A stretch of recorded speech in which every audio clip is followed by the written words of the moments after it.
Hey y'all, Myria Com here again. Thanks for being here to listen to me ramble about stuff. Today is actually going to be a super short video because I have to run to my sister and brother-in-law's house in a little bit to do our weekly watching of a show. So, hurrah. I'm trying super hard not to be distracted by things outside, but that is difficult.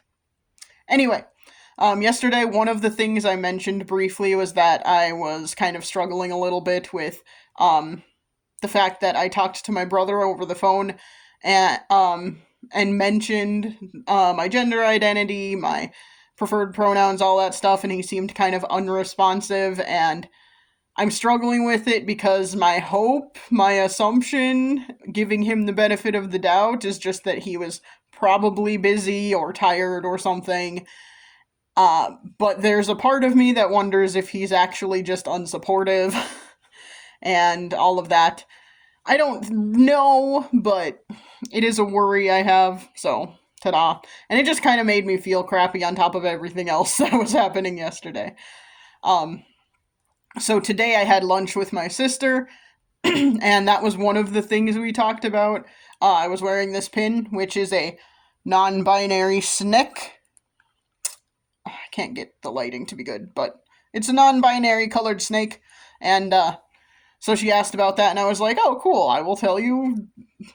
Great segue into this conversation that I wanted to have. So, mentioned to her my gender identity and my preferred pronouns and all that, and she was supportive, and she asked questions even, so, pretty good indication that she's supportive of it, and, just one of the things always makes me feel good and feel supported when people, in response to me saying this, talking about my preferred pronouns or whatever, say, hey, just correct me if I screw up.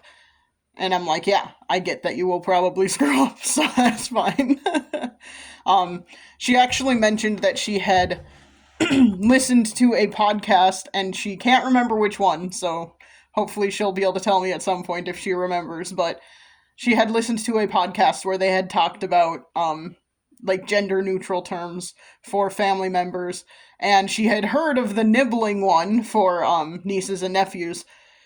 So she'd heard of that one before, and yeah, because she said that she actually like said that about our niece and nephew as a like group. She's to her husband, my brother-in-law, like she was talking about our niece and nephew and said our nibblings or something like that, and he was like, what the hell are you talking about?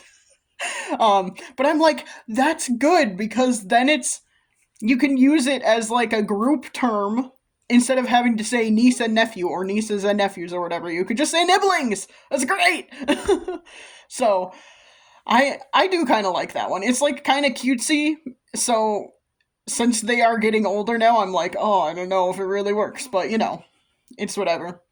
Um, but yeah, that is my short video. Feeling a little bit better today because when I did have lunch with my sister and mentioned that, among many other things, we talked about a lot of other stuff too. But when we talked about that, I felt a little more supported and a little more like, hey, at least I have one family member who gives a shit, sort of thing. So that felt pretty good. Anyway, that is literally all I'm going to say today, and I'm going to see if I can upload this as a short. It might be too long. I don't know. But anyway, thanks for being here. Thanks for listening. I appreciate that. And I will try and chat at you again soon. Bye.